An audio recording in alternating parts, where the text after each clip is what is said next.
My name is Todd Sachse, and founder and CEO of Sachse Construction, and I just am so excited to have everybody here. We have over 100 people here, architects, retailers, designers, all these people that have been involved in the retail industry for a long time, and we're just here to share. You know, we build projects, but more importantly, we build relationships. And so do all of you. So the reason why we do this is to expand and deepen those relationships so we can learn from each other, you know, and just kind of keep this thing going, because retail is not dead, right? It's not dead. It is here to stay, right? But we have a great agenda today. We have some really, really cool, great people that are joining us today. We have Joshua, who's going to be here to talk later on. A company called Google's part of here. He's going to share some really cool stuff that's going on there. So Joshua's been coming to this event for over 4 years, and now he's actually speaking in this event, right? So we're going to learn more about Pier 57 and what him and his team at Google are doing. It's going to be awesome. And Susan Henneke, there she is. Obviously, Carhartt is very near and dear to our hearts. Why? Because it was founded in the 1800s in where? Detroit. It's such a special story how they've been able to stay relevant, number one. And number two, I mean, they're so important to our construction industry, so really excited to have her. And then we have our famous, not infamous, famous artist from Detroit, El Capi, who's doing some really cool stuff with some Nike shoes.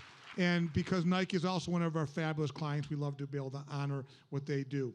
Raise your hand if you're only here for the sneakers. No, it's okay. It's okay. So with that, let me first introduce Eric El Capi Lowry. So turn around and say hello to Eric. So Eric's our artist in residence today, Detroit-based artist, but also a sneaker designer. He's worked with brands like Stella McCartney, Shinola, NFL teams like the Cowboys, the Bills, and of course our favorite, Detroit Lions. So we're super proud to partner with Eric and obviously our partner Nike. I think it's going to be great. So go back there and say hello, watch him do some of his work. It's really spectacular what he's doing. So without further ado, let me please introduce Jill, our Vice President of Engagement, to come up and talk with Joshua. Thank you, Jeremy. Wow, what an honor to be here today, and this house is full, and this is going to be an amazing afternoon. So my name is Jill Brock, and I'm the Vice President of Engagement at Sachse Construction, and it is my honor and privilege today to introduce you to my dear friend, Joshua Bruff. But before I do, I'd like to show you a little project that Joshua has been working on called Pier 57. So roll video, please, Ian. We love this city. We've been here for over 20 years.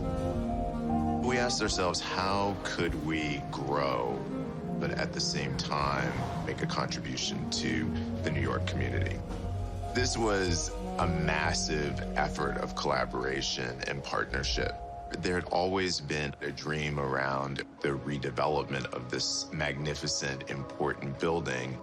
We had a vision to contribute to the community, a destination that only New York could pull off. Welcome to Pier 57. Pier 57 is really unusual and very magical. It contains the history of over 100 years of different uses. This 300-foot-long ramp was used to actually transport passengers and cars. Today, we're using this as the kind of grand entrance. When we began this project, the question is, how does the public and the Googlers actually use this without one diminishing the experience of the other? It was really important to us that this be more than just a space for Google. And we tried to think about how we could bring in New Yorkers to experience culture, education, the serendipity of being in a beautiful part of New York's history on the water. The Hudson River Park Trust will have a discovery tank so that people can actually learn more about the Hudson River. And there'll also be a series of community spaces that nonprofits can book for different uses. First and foremost, it's a place for the community to gather. This is a real step forward for the West Side in a whole new way, seeing a historic piece of infrastructure get transformed for the benefit of the community. It's like a 900-foot-long skyscraper lying on its side, stretching out into the center of the Hudson. We took into consideration that connection with nature. Every space here really has something tangible, living, experiential. And here we are at the incredible Pier 57 rooftop public park. It's part of Hudson River Park, and it's open for all to enjoy. One of the things that Pier 57 does in a beautiful way is combine the history of this building with our heritage as a city that was built around the water. You ever swam in the Hudson? I have swum in the Hudson. When Google and Jamestown approached the James Beard Foundation to help curate a market hall of amazing food vendors, we got incredibly excited because that means fostering a community that really represent a more equitable, a more sustainable, a more diverse and inclusive food system. It's going to be delicious. Can you put this hat on? Sure, I can put this hat on. We're thrilled to add the Pier to our campus, but I think we're even more excited about the spaces we've created for New Yorkers, visitors, the world really to come and experience food, art, culture, education in this amazing part of New York's historical heritage. I guess it's just like a marvel, really.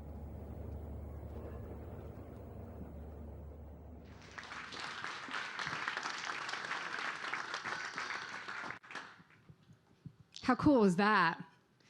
So prior to joining Google's New York real estate and workplace services team, Joshua managed a 20 million square foot retail office portfolio throughout the United States and also managed 4 super regional malls and shopping centers within the San Juan, Puerto Rico region.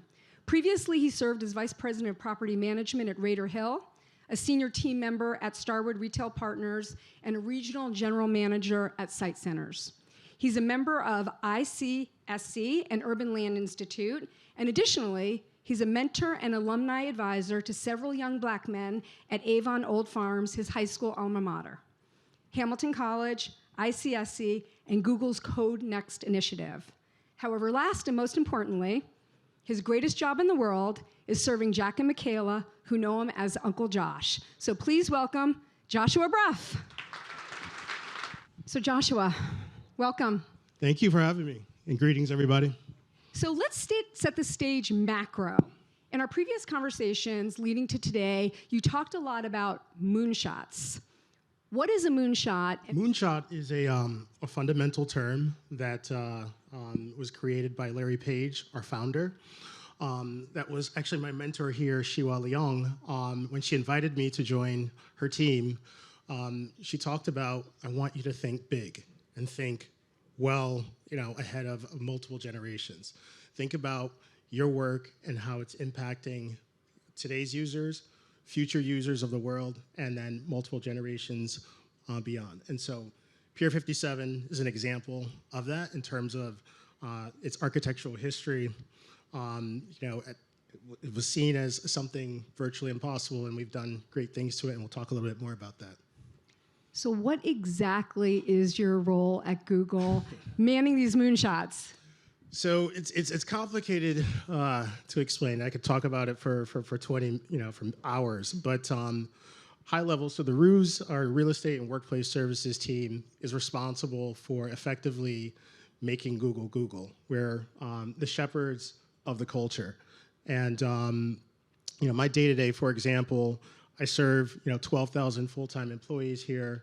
I also, alongside with Shiwa, operate a 100-person team to make our spaces beautiful. We work in concert with security to keep it safe, for people to feel inspired. We work with the food team, which is a huge part of our culture, and making sure that it's inclusive, it's diverse and representative of the world. Not to mention just event programming. And once again, I'll talk a little bit more in depth about the Pier, but also we really like to have fun in the sense of just making people feel inspired to create. And so that effectively, very, very high level, is what I do day to day.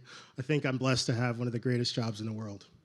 It's pretty great. I've actually been to the Google campus and I've been to the cafeteria, and he's right, the food is like completely off the hook. So in addition to being a search engine, Google is a major real estate engine here in Manhattan. Can you talk about kind of what Google encompasses here in the city? Yeah, so believe it or not, we're approaching our 25th anniversary for Google existing and 20 years here in the city. And we started in just a Starbucks cafe, the true startup culture. And today we have over 12,000 full-time employees, and we occupy, multiple landmark buildings between the Chelsea and Hudson Square neighborhoods. By a show of hands, how many folks here are from New York or familiar with New York? Okay, good. So I'll dive a little bit deeper. So for starting in the Hudson Square, it's been formerly Soho and now rebranded into Hudson Square. So we have 2 buildings that we occupy, and then we have St. John's Terminal, which I can't talk too much about because it's still under construction, but that's going to anchor that location. And then if you go up a few blocks up north into the historic Chelsea district, we have the on 14th and 9th, the Port Authority building, which is virtually the size of 2 blocks.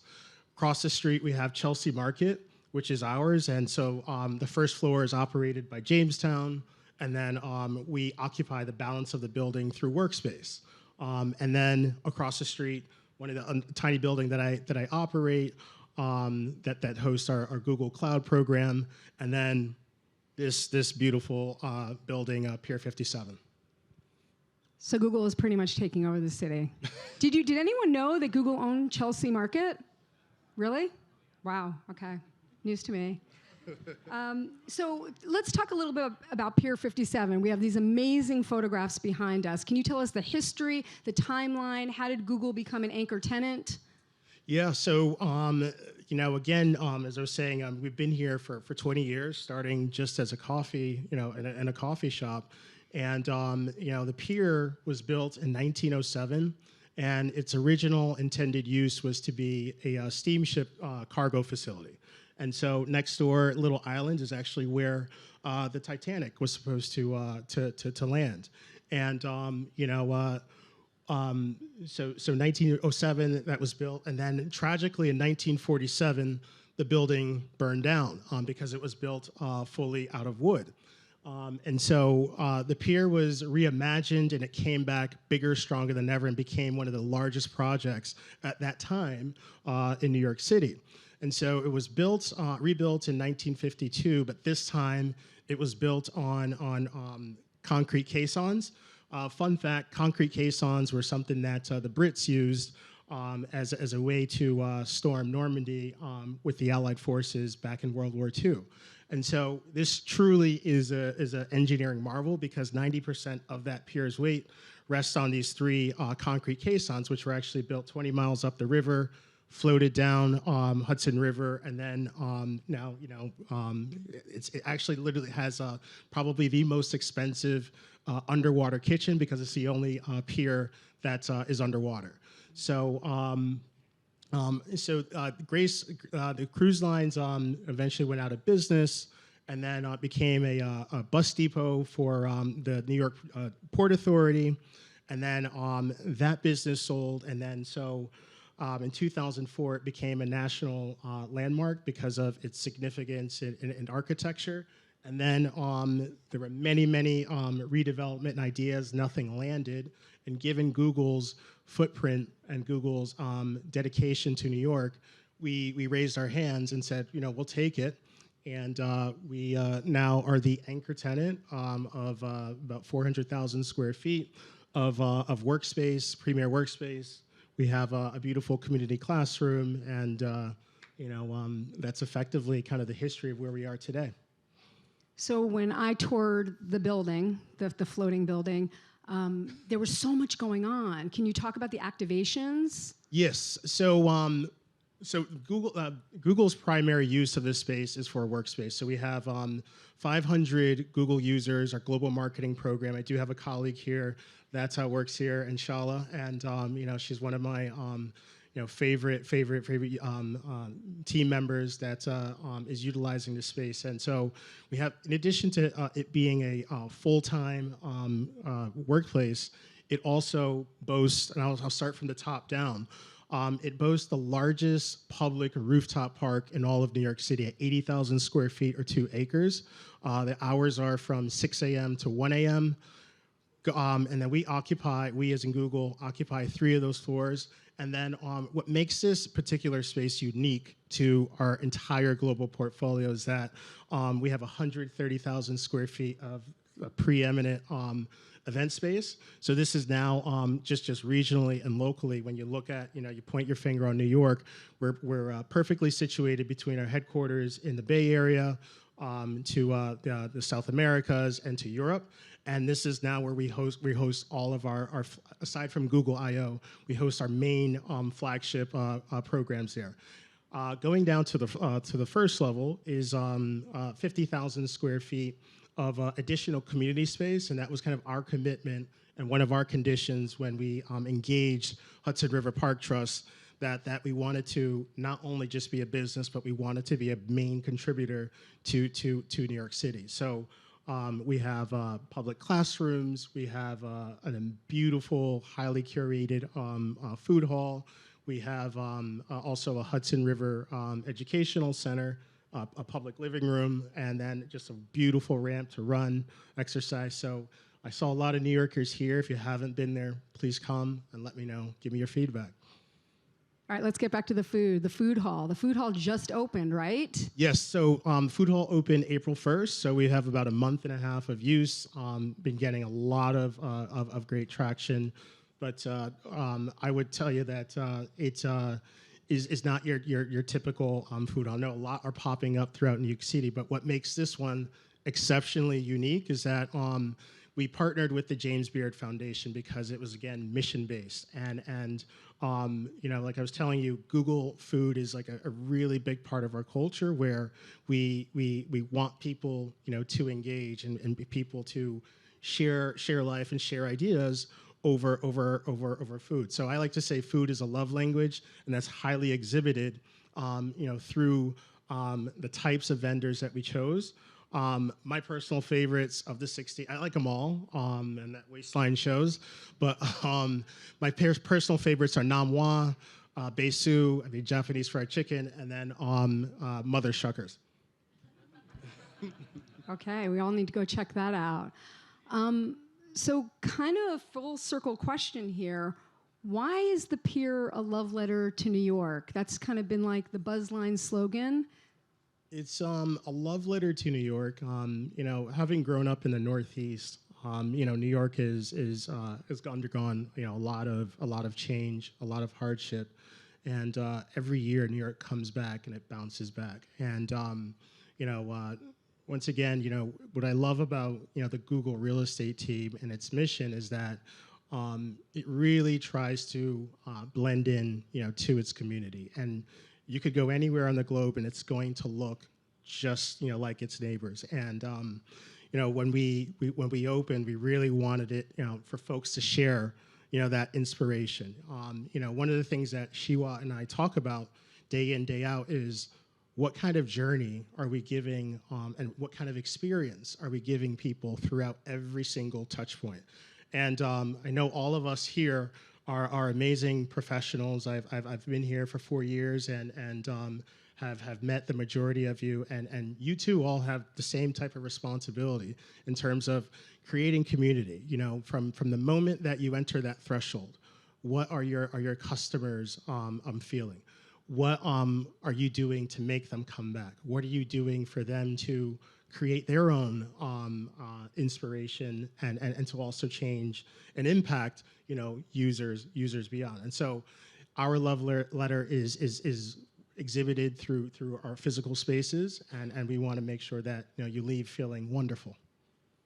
All right, I have more questions, but that was a perfect segue to open it up to your questions, because I think, talking about how what Google does is what all of our retailers do and all of our architects do. So do we have any questions in the house for Joshua? Well, I went there a few months ago, because I walk up the Hudson River a lot, and there wasn't a whole lot going on. It was, starting to open. So what's it like now? I mean, have more places, how fully occupied is it? And what is the public reaction to it? So, believe it or not, there's so many blogs that are popping up. So once again, just give you a high-level history. believe it or not, my first day with Google was the same day that the workplace opened. So that was March 7th of 2022, last year. And we welcomed 500 users in our global marketing team that opened up. And so coming on the heels of COVID, you know, in terms of returning to work and transition to hybrid, we really wanted to, you know, first welcome our users. And then a month later, Mayor Eric Adams and Governor Kathy Hochul opened up the rooftop, the ribbon cutting last year, April. And then we worked really aggressively in concert with Jamestown, DSR, and RXR, and Young Woo and Associates to get the ground level open. And so that community classroom on ground one opened on April 1st. We've been getting a lot of buzz, and what's really cool about it is that you can actually see in certain parts into the workspace, and workspace can see into the food hall. And again, we wanted to be a part of the community, not behind closed walls. But I've overheard, you know, a lot of people, you know, in terms of just saying, "Wow, the neighborhood has changed." I think my anecdotal way of hearing how something is successful is just through seeing smiling faces and repeat customers. You could literally just Google it. There are just a lot of great reactions. But you know, we're really proud of this project. If you could add something, what's missing right now? If you could just ramp it up to the next level, what do you think you ideally would like to add? So it's a lovely evolution. I feel like I've grown up with the property. I think like the next level is, well, we've actually had Tribeca Film Festival last year, and so there'll be, you know, a return user. I would love to see concerts on the public rooftop. I'd like to see a little bit more, you know, activities, you know, through the public space. But I think that we have to get through this spring, get through this summer, to see it in its proper glory. I think, you know, through its word of mouth, you know, just through folks, you know, going on to Little Island. In time, it'll truly become probably the preeminent anchor of the 4-mile stretch of the Hudson River Park. I have a question. You said you do events there for not-for-profits? Yes, on the ground level. I forgot to give you the address. That's Pier57NYC.com, and the 3 community classrooms is where you can book for not-for-profits. But actually, for-profits can also use it. But again, it has to be free to the public, as that's, you know, truly, you know, a part of our mission to engage community and for people to feel like it's their own. Okay, because I'm the international president of the Retail Design Institute. And, you know, had to throw that in there. There's a lot of members in this room right now, but we do an awards every year. We also do events in really cool, amazing design spaces. So I think there's a bunch of people who would love to talk to you about potentially doing some events within your spaces. Yeah, so I meet weekly with my friends at Jamestown Fridays. So I think this is a great segue. But yeah, please find me or I'll find you. And I can tell you a little bit more about how to get involved, you know, at the pier and at the ground level. Thank you. I'll do a plug for the Retail Design Institute as well. I know Jamestown very well because I was part of the institute down in Atlanta, Georgia. So they were friends of us when we were down there. But just curious, from a retail standpoint, there's a lot of great food. I've participated in a lot of the stalls there, which are wonderful. Are you thinking about putting a Google store there, Google hardware there? How are you thinking about activating the space more from a retail concept standpoint? So I really don't know the answer to that, but we do have a Google store, actually one of 2 in the city, at our main building on 14th and 9th. At this point, in terms of like additional retail, that's all managed through our great landlord RXR.